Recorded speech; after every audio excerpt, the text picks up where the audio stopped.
They laughed the moment I pushed the offer letter back across the table. It wasn't loud laughter, more like that quiet, mocking kind people use when they think you've made the dumbest decision of your life. The HR manager tried to hide her smirk behind a polite smile, but the two senior team members sitting beside her didn't bother. They looked at me the way someone looks at a person who just threw away their only lifeline.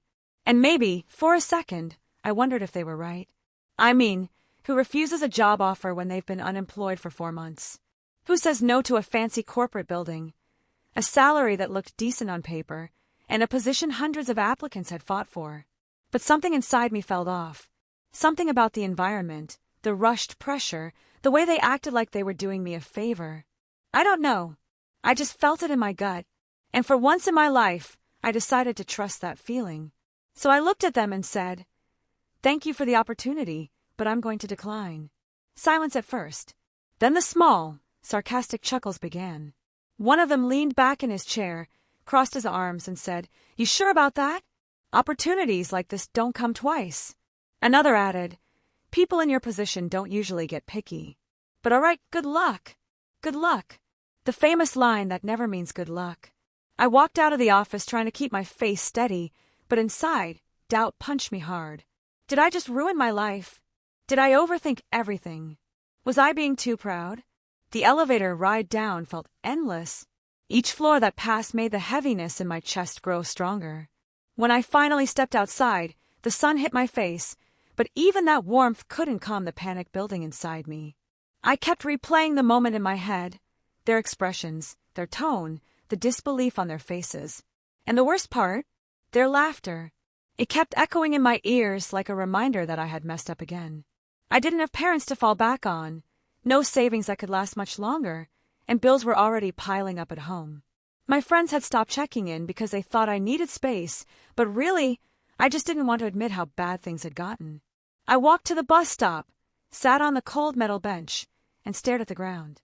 For a moment, I wished I could rewind time and just accept the offer to avoid looking foolish.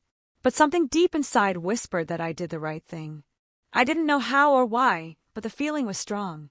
Still, doubt can be louder than intuition when you're tired, stressed, and scared. The bus ride home felt like a blur. My phone buzzed a few times, mostly promotional messages or random notifications, but nothing important, nothing life-changing. When I finally reached home, I dropped my bag on the floor and sat on the edge of my bed. My room looked exactly the way it always did. Unpainted walls, a small wooden table, a window with a curtain that never fully closed. A quiet, lonely atmosphere. I checked my email again just to torture myself. Nothing new.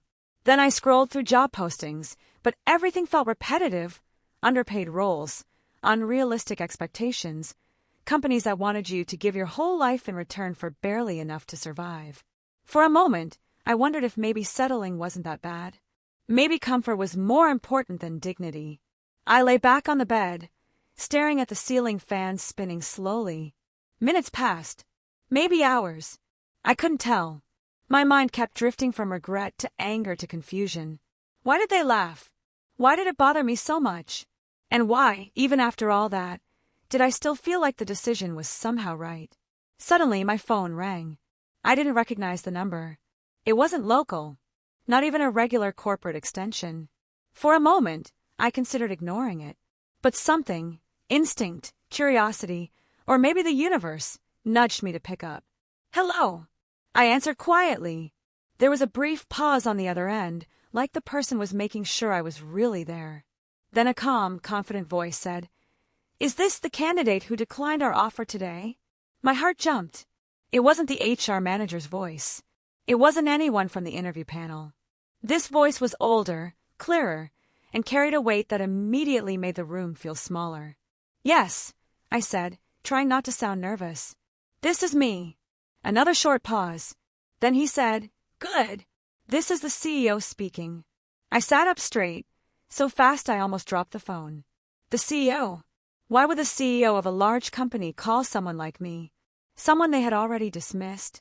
Someone the team had laughed at? Before I could process anything, he continued, "I heard what happened.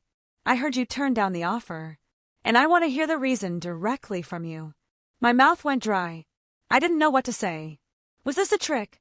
A final humiliation? A test? I hesitated, unsure whether to speak my truth or water it down. But then something in his tone caught my attention. Curiosity, not anger. Genuine curiosity. So I told him. Not everything, but enough. Enough to let him know why I didn't accept, why I hesitated, why something felt off. I spoke slowly, choosing my words carefully. There was no point in lying. I had nothing left to lose. When I finished, there was silence again. A longer one this time. I could almost hear my heartbeat. Then he said the last thing I ever expected to hear. Interesting. Very interesting. If that's the case, then let's skip the formalities. Name your terms. My breath froze. What did he just say? Name your terms. Before I could respond, he added. But before you say anything, I want to meet you personally. Tomorrow morning. My office. And just like that, the call ended. I sat there, staring at my phone, completely frozen. My mind was racing in 100 different directions. Why would the CEO want to meet me personally? What did he see in my refusal? And what did he mean by name your terms? My heart was pounding so hard I could feel it in my throat. I didn't know if this was a trap, a miracle, or something in between. All I knew was that tomorrow, everything could change, or fall apart, and as I lay back on my bed, the weight of his words kept repeating in my mind. Name your terms. I barely slept that night. Every time I closed my eyes, I heard the CEO's voice again, calm, steady, powerful. Name your terms. It didn't feel real. People like me didn't get calls like that. CEOs didn't reach out to rejected candidates. And certainly not to someone who had just been mocked by the hiring team. The whole thing felt impossible, like a scene from a movie. But the call was real. The words were real. And tomorrow was coming whether I was ready or not. My alarm rang before sunrise. I wasn't even asleep, so I turned it off immediately. I got up, washed my face, and looked at myself in the mirror. My eyes looked tired, but there was something new behind them, fear mixed with curiosity, and maybe a bit of hope I was scared to admit. I ironed the same outfit I wore to the interview. It wasn't fancy, but it was clean and presentable. I told myself that if the CEO wanted to see the real me, this was it. On the bus ride to the office building, I kept thinking about everything that had led to this moment. Maybe it was time to understand why things felt wrong yesterday, why I walked away even when it didn't make logical sense. 2 years ago, I was working at a small agency. It wasn't perfect, but it was honest. People respected each other. We worked like a family. Then a major financial crisis hit the company. Layoffs started happening in waves. I held on as long as possible, but eventually my turn came. They gave me a kind farewell, but the loss hit me hard. I wasn't just losing a job. I was losing stability, a routine, and a sense of belonging. After that, every job search felt heavier. Every rejection felt personal. I went to dozens of interviews and heard the same lines over and over. You're talented, but we've selected someone else. We'll keep your resume on file. We'll reach out if something opens up. None of them ever reached out again. Slowly, my confidence began to crack. That's why the offer yesterday mattered so much. It wasn't just a job, it was a chance to breathe again. A chance to start over. But the moment I sat in that room with the interview panel, something felt off. The way they talked over each other. The way they rushed me through questions. The way they joked about long hours like it was something to be proud of. And the way they reacted when I asked about growth opportunities, it was like I had insulted them by wanting more. I didn't want to fall into another trap. I didn't want to wake up every day regretting the decision. Maybe that's why, even with fear eating at me, I said no. The bus reached the stop near the tall glass building. I stepped out, straightened my shoulders, and stared up at the building that looked even more intimidating than yesterday. People in suits rushed past me, tapping on their phones, walking like they had no time to waste. It made me feel small, like I didn't belong there. But I walked toward the entrance anyway. The lobby was quiet in the early morning light. A security guard looked up from his desk, probably wondering why someone like me was there so early. I gave him my name, and his expression changed immediately. He checked something on his screen, then stood up straighter. "You're expected," he said, almost respectfully. "Top floor." Expected? I wasn't expecting that word. It made my steps feel heavier as I walked toward the elevator. The ride up felt unreal. The numbers climbed slowly, and with each floor, my heartbeat got louder. By the time I reached the top floor, my palms were already sweaty. A woman at the reception desk looked up as soon as I stepped out. Her eyes widened slightly, like she already knew who I was. "Good morning," she said. "He's waiting for you." He. Not the CEO. Not Mr. Khan or Sir. No, just he. Like everyone knew exactly who that meant. She guided me toward a long hallway with glass walls on one side, showing a breathtaking view of the city. I felt smaller with every step. Finally, she stopped in front of a tall wooden door. "You can go in," she said gently. I took a deep breath, wiped my palms on my clothes, and pushed the door open. The room was huge. Floor-to-ceiling windows flooded the space with golden morning light. Shelves filled with awards lined one wall. A long conference table sat to the side, and in the center of the room, behind a large dark desk, sat the CEO himself. He looked different than I expected. Not older, not intimidating, just sharp. A presence that filled the room even without him saying a word. When he looked up from the papers in front of him, his eyes locked onto mine with a focus that made me forget to breathe. "Good. You came," he said, leaning back in his chair. I nodded, unsure if I should speak first. "Sit," he said, gesturing to the chair opposite his desk. I sat slowly, my mind racing. He studied me for a moment, not with judgment, but with curiosity, almost like he was trying to solve a puzzle. "I want to understand something," he said calmly. "Most candidates would have accepted the offer immediately, especially given your situation." He paused. "Why didn't you?" There it was. The question I knew was coming. I looked at him, trying to find the right words. "Because something felt wrong," I said honestly. Everyone kept rushing me. They acted like I should be grateful instead of confident. I didn't feel respected. I didn't feel like I belonged. He nodded slowly, as if confirming something he already suspected. "And when they laughed at your decision?" he asked. "That confirmed it," I admitted. "If that's how they treat someone saying no, I can't imagine how they treat someone who says yes." For a moment, the CEO said nothing. Then he smiled. Not a big smile, but the kind of smile someone makes when they've found exactly what they were looking for. "You know," he said quietly, "very few people trust their instinct when the world pressures them otherwise. Even fewer walk away from something that looks good on the surface." He leaned forward, resting his elbows on the desk. "There's something happening inside this company," he continued. "Something I've been observing quietly for months. And your reaction yesterday, your honesty, your refusal, it tells me you might be exactly the person I need." My heart skipped a beat. "Need for what?" I asked slowly. He didn't answer immediately. Instead, he stood up, walked to the window, and looked out at the city. The silence stretched on long enough for my chest to tighten. Finally, he turned back toward me. "I want you to see something," he said. "Something that will explain why I called you personally." He walked toward a side door in the office, opened it halfway, and looked at me over his shoulder. "After this," he said, "you'll understand everything. But once you step inside, there's no going back." My breath caught in my throat. What was behind that door? Why did he need me? And what was happening inside the company that even the CEO was quietly watching? He held the door open, waiting. I stood up slowly, my legs trembling, not from fear, but from the weight of whatever was coming next. And as I took my first step toward that door, one thing was clear. My entire life was about to change. Again.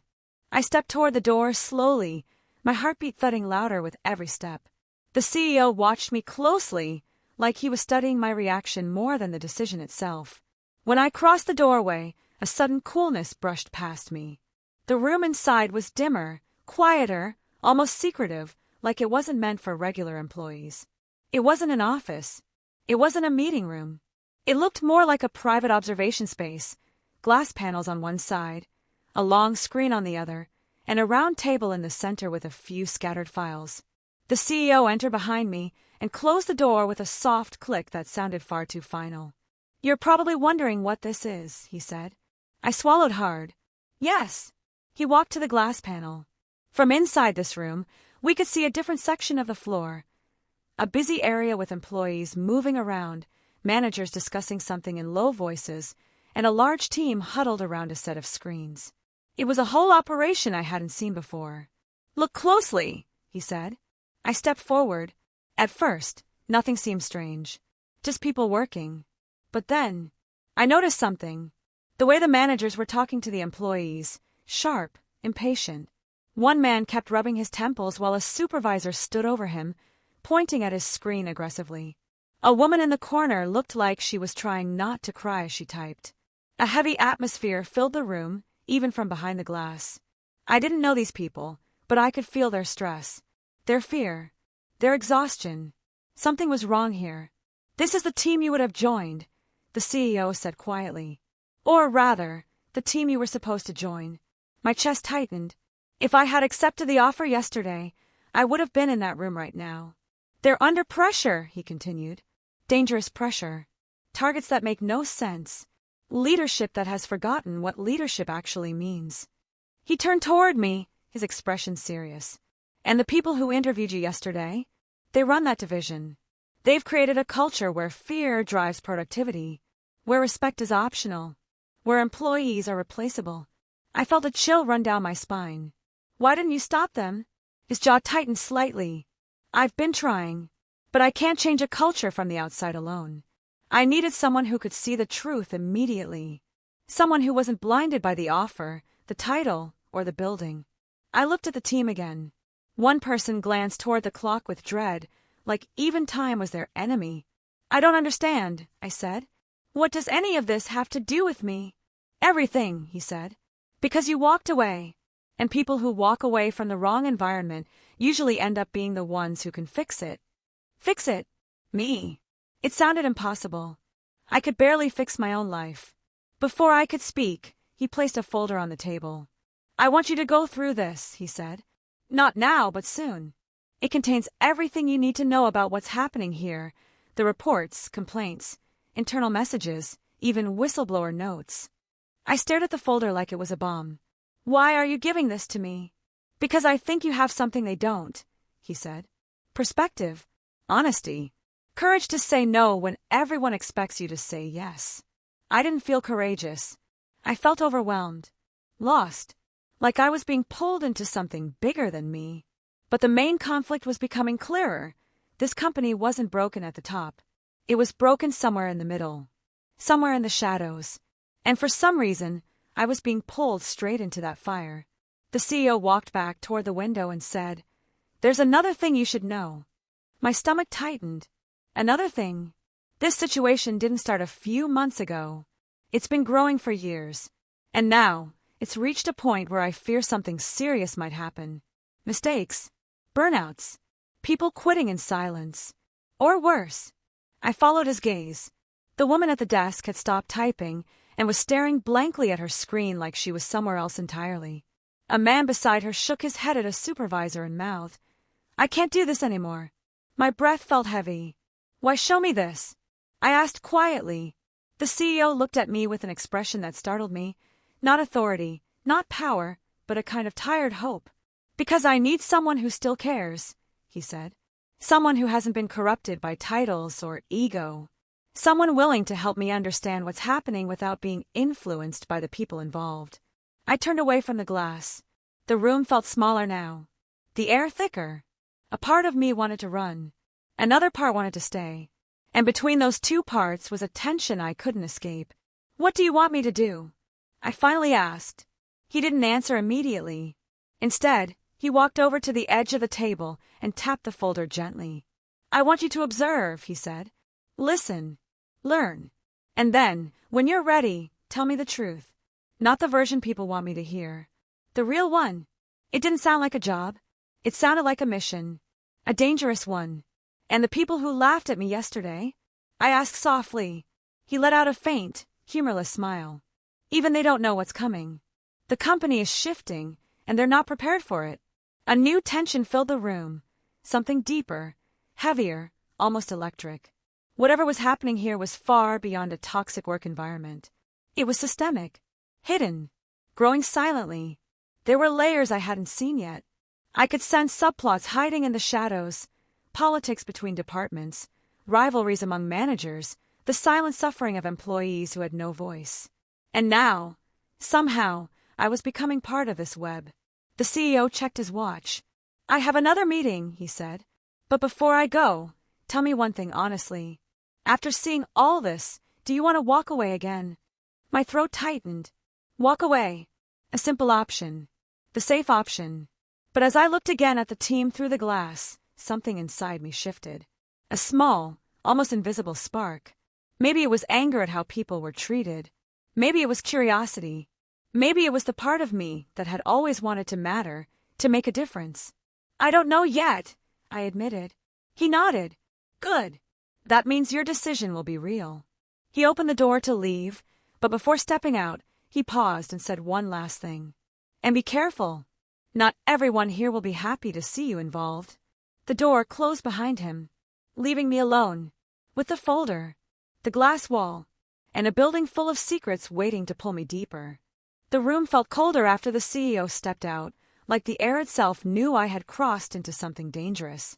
I stared at the folder on the table, unsure whether to open it or walk away from it completely. But curiosity, and something deeper, pulled me toward it. When I finally opened it, the smell of old paper and ink hit me. Inside were dozens of documents, reports, employee statements, screenshots of conversations, and notes written in rushed handwriting. The more I read, the tighter the knot in my stomach grew. Complaints about the division heads. Messages sent late at night threatening consequences for not meeting impossible deadlines. Employees asking for help only to be ignored. A few complaints reported directly to upper management, but all responses were strangely short, dismissive, or suspiciously identical. It didn't feel like simple mismanagement. It felt like someone was burying these issues deliberately. As I flipped through the pages, I noticed something strange. A name kept appearing on different documents, something like initials scribbled in the corner or written at the bottom of statements.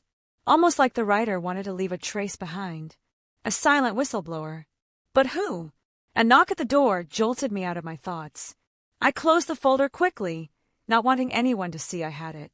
The door opened, and a woman stepped in. I recognized her from the interview panel, the one who had pretended to smile while laughing behind her eyes. "Funny seeing you here," she said, tilting her head slightly. "We thought you were done with us." Her tone wasn't friendly. It wasn't hostile either. It was curious. Curious in a way that made me uncomfortable. "The CEO wanted to speak with me," I said calmly. "Oh, I know," she replied, stepping further inside. "He mentioned something about you earlier. Said he had a special task for you." I tried to keep my expression neutral. "I don't know what you're talking about." She studied my face for a long second, like she was searching for a crack to slip into. Then she smiled again, but it didn't reach her eyes. "Just be careful," she said softly. "Around here, information travels fast. Too fast. You don't want people getting the wrong idea." Her words felt like a soft threat dressed as advice. "Why are you telling me this?" I asked. "Because I've been here long enough to know what happens when people get involved."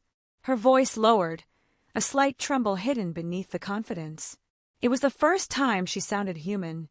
Before I could ask anything else, she walked out, leaving the door half open.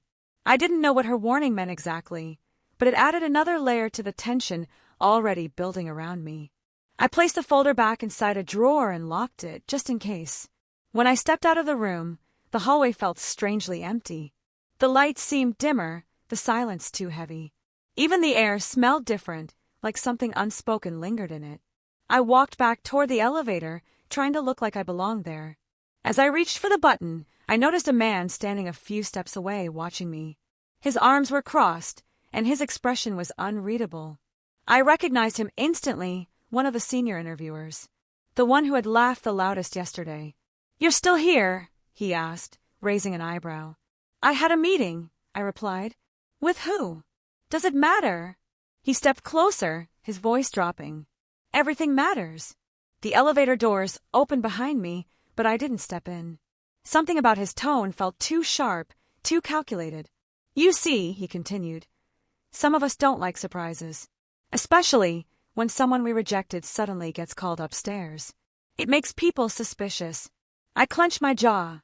"I didn't ask for that meeting." "But you attended it," he said. "And now people are talking." He leaned slightly closer. "Be smart, and stay in your lane." Then he turned away and walked into another hallway without looking back. My heartbeat pounded in my ears. First the strange documents, then the whispered warning, and now the subtle intimidation. The tension around me was tightening, and I still didn't know the whole story. When I finally reached the lobby, I stepped outside into the sunlight, but even the brightness didn't calm me. There were too many unanswered questions, too many clues pointing in different directions. I took a deep breath and walked to the bus stop, trying to piece things together. Why did the CEO need someone like me? Why were the managers acting like I was a threat? Who was the silent whistleblower? And what exactly was hidden in this company? On the bus ride home, I noticed someone sitting a few rows behind me, another employee from the office. He kept glancing up from his phone, watching me through the reflection in the window. At first, I thought I was imagining it, but each time the bus turned, his eyes met mine for a split second. Why would he be watching me?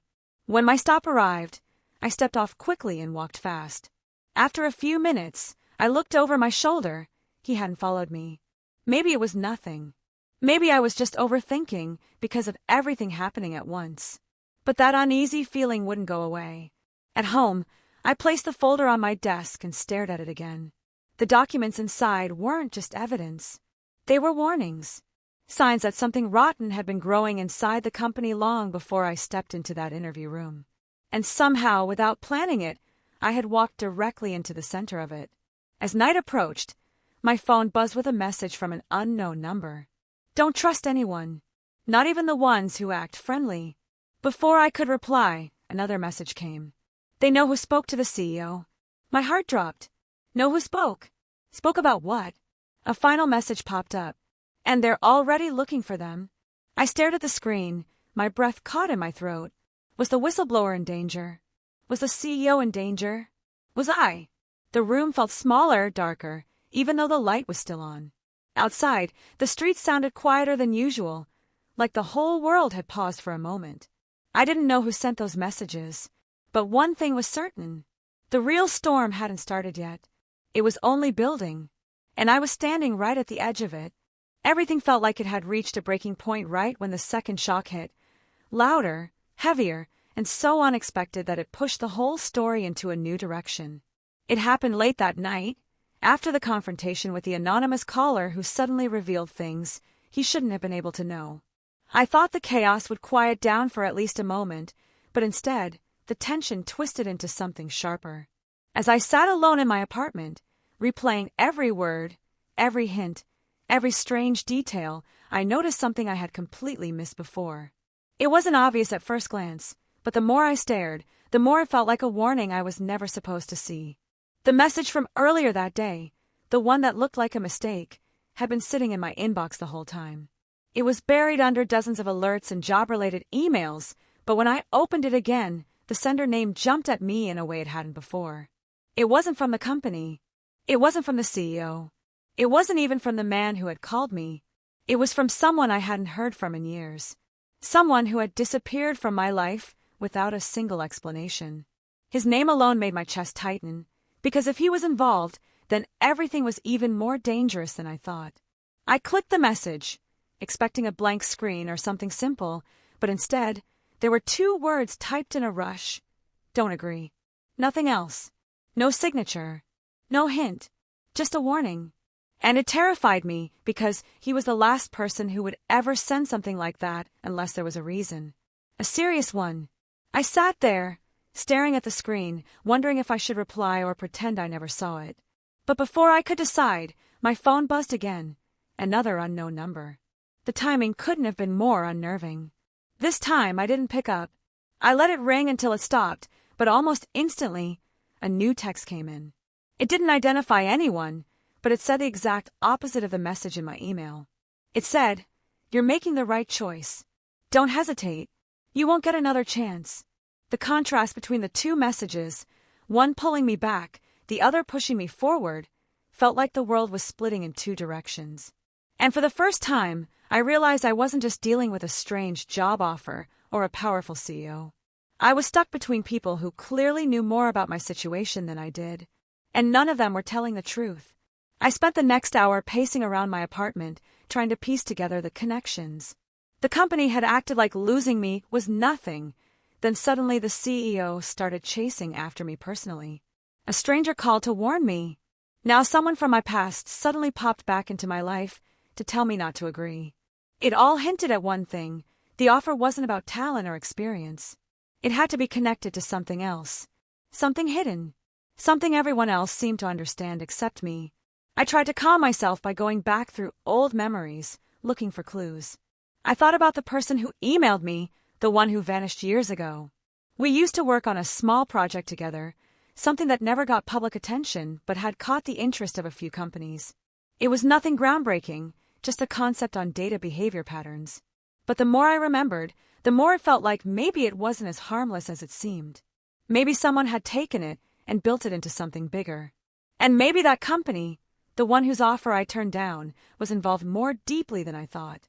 The air in the room grew heavy as the pieces crawled together in my mind. If the CEO knew about that old project, then his sudden interest in me made sense. If the stranger knew too, then it meant the project wasn't forgotten at all. And if the person from my past contacted me out of nowhere, maybe he knew I was stepping into something dangerous. But the worst part wasn't the messages or the calls. It was the fact that none of them were clear. Every warning was incomplete. Every push was confusing. And the whole situation felt like I was being nudged into a trap, but couldn't see what kind. Just when I thought the night couldn't get any stranger, there was a knock at my door. Not loud, just a soft, steady tap. I froze, listening. No one knocks on my door that late. I waited, hoping maybe I imagined it.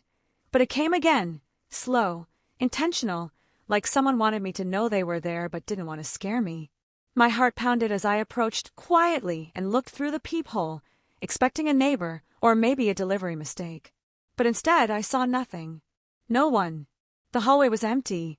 I stepped back, uneasy, wondering if it was a prank, but then another message buzzed on my phone. "Did you get my note?"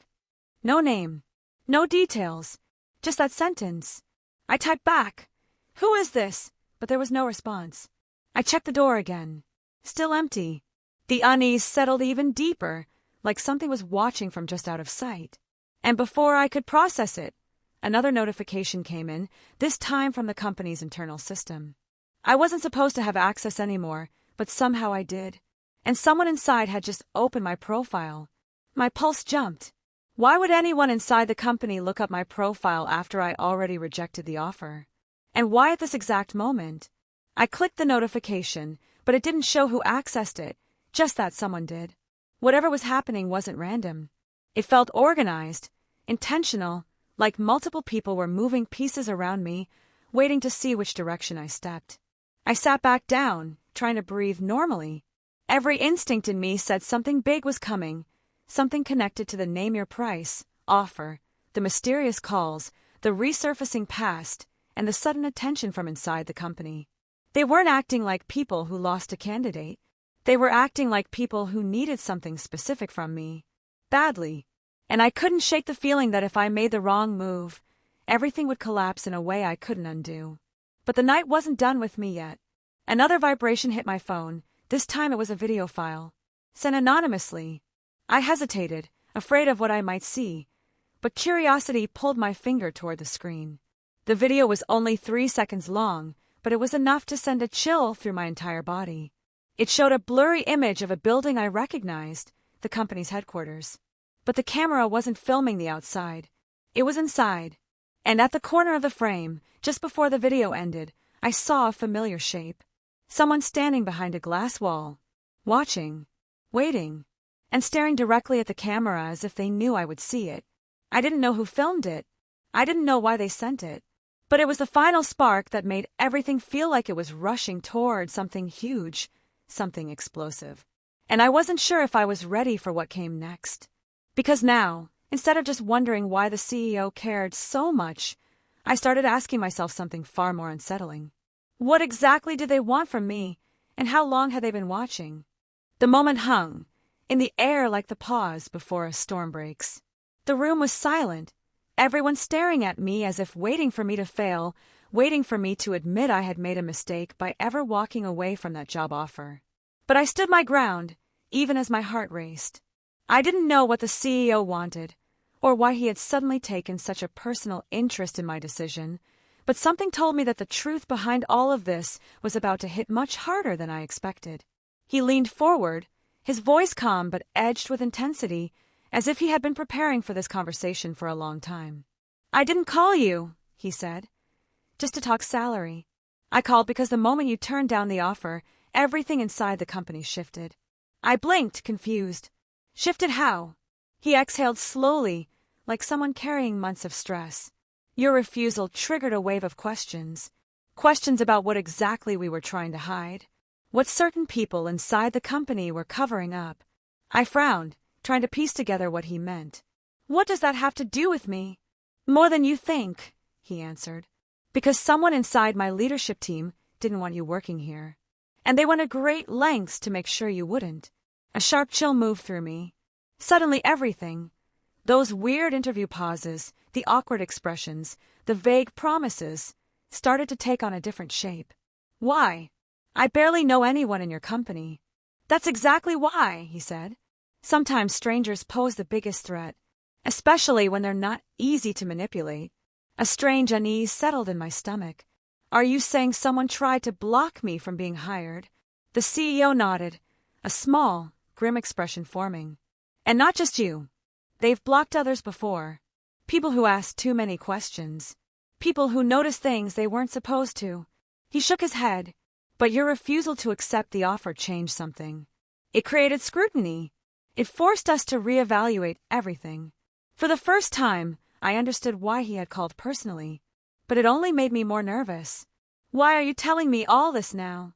"Because," he said softly, "the person responsible for all of this confronted me today. And in that confrontation, something came out." He paused, watching my reaction. "Something about you." My heartbeat thudded in my ears. "About me? What?" He took a breath like the next part physically pained him. "They knew about your previous job, about the proposal you wrote, the one that mysteriously went missing. They also knew who copied your work and presented it as their own." My chest tightened. That part of my life was something I still hadn't fully healed from. Losing credit for months of work had nearly broken me. "How could someone in your company know that?" I whispered. "Because," he said, "the person who stole your work used to work for me." The words hit like a punch. Suddenly the entire story changed. Suddenly the tension that had been building wasn't just about a job or an offer. It was about betrayal resurfacing at the worst possible time. "You're saying—" "Yes." His voice was steady. "The same person who took advantage of you years ago is here. And they've been trying to stop you from joining because they feared you'd uncover what they'd done." I swallowed hard, feeling equal parts anger and disbelief. "Who is it?" Before he could answer, a knock slammed against his office door. The CEO's eyes widened, not with fear, but with the kind of irritation that suggested he already knew who it was. He stood up. "We're not done," he said. "But you need to brace yourself. The truth is bigger than you think." The door swung open without waiting for permission. And there they were. The last person I ever wanted to see again. The person I thought I had left in my past. Their eyes locked onto mine, and the same smirk I remembered, the same smirk that haunted me during the hardest period of my career, spread across their face. "Well," they said, stepping inside like they owned the place, "looks like you're still chasing dreams you'll never catch." The CEO stepped closer to them. "Enough," he warned. But they ignored him. They kept staring at me, their words sharp like something rehearsed. "Did you really think declining the offer would give you some sort of power? You're predictable. Still emotional. Still easily intimidated." I felt my jaw tighten. "Why are you here?" Their smile widened. "To make sure you stay out. For good." The CEO slammed his palm on the desk. I said enough. This time the person turned toward him with an expression of fake innocence. "I'm only protecting the company." "No," the CEO snapped. "You're protecting yourself." The air shifted instantly, tension slicing the room in half. The person's face stiffened, the confidence faltering for the first time. "You don't know what you're talking about." "Oh, I know exactly what I'm talking about," the CEO said. "And so do you." For a moment, no one moved. Then the CEO looked at me. "You should hear what they've been hiding." The person shot him a warning glare. "Don't." He continued anyway. They didn't just steal your work. They built an entire career, a reputation, on the ideas they took from you. And they've been terrified ever since that you'd show up and expose them. My breath caught. The truth was bigger than betrayal, bigger than office politics. It was a secret that had shaped years of my life without me ever knowing. The CEO leaned closer, his voice low. And now everything is coming out. But just as he was about to reveal the final piece, a sudden alarm echoed through the building, an emergency alert flashing on every screen, including the CEO's phone. He grabbed it, his eyes widening as he read the message. He looked at me, stunned. "You're not going to believe this." I took a step forward. "What happened?" He turned the screen so I could see it. And the truth, the real truth, was far more explosive than anything I had expected. Something had just been leaked. Something connected to me. Something that would change everything I thought I knew. And as the CEO whispered, This changes the whole game," I realized the story wasn't ending. It was only getting more dangerous. The moment I saw the alert on the CEO's phone, everything inside me froze. The message revealed that a confidential internal report, one connected directly to the stolen work from my past, had been leaked to the board of directors and the legal department at the same time. The report included proof, screenshots, timelines, and statements showing exactly how my former colleague had taken my ideas, presented them as their own, and built their entire career off that foundation. It also showed how they had tried to block my hiring, manipulate the recruitment process, and interfere with internal decisions. The truth was no longer a secret whispered behind closed doors. It was now on record. The CEO took a deep breath and turned toward the person who had once made my life so difficult. "It's over," he said, no hesitation in his voice. "Everything you've hidden is out in the open now." They stared at him, then at me, and for the first time, they didn't have that smug expression. Their confidence cracked like glass. "You don't get it. You're throwing away someone who built your department." The CEO shook his head slowly. "No, I'm removing someone who has been holding the company back with lies and fear." He then looked at me with a calm, steady expression. "And I'm finally giving credit where it was always meant to go." I didn't say anything. I couldn't. My mind was still struggling to process the shock, the relief, the swirl of emotions that came all at once. For years I had carried the weight of that injustice. For years I'd convinced myself that maybe it didn't matter, that maybe I needed to just move on. But seeing the truth finally surface felt like air returning to lungs I didn't realize had been tight this whole time. Security was called. The person tried to argue, then insisted the evidence was fake, then tried once more to intimidate me with a glare that didn't land the way it used to. I stood still, not because I was scared, but because I realized I didn't need to say anything. Their lies had undone themselves. Their past had finally caught up with them. And as they were escorted out, they didn't look victorious. They looked cornered, exposed. And maybe that was the first time they had ever felt that way. When the door finally shut behind them, the CEO turned toward me again. His voice softened. "I'm sorry you had to face that today, but I want you to know something. Your integrity did more than you think. You didn't just protect yourself, you protected us from building the future of this company on someone else's fraud." I nodded slowly, still feeling the tension slowly leaving my shoulders. "I never expected any of this," I admitted. "I just thought declining the job offer would be the end of it." "It was the beginning," he replied with a small smile. "You refusing the offer made us look deeper. You standing your ground forced the truth to come out." He paused. "And that's exactly the kind of person I want on my team." I let out a breath, the kind that felt like it had been stuck inside me for years. "But why me? Why does it matter so much?" "Because character matters," he said simply. "Because talent matters.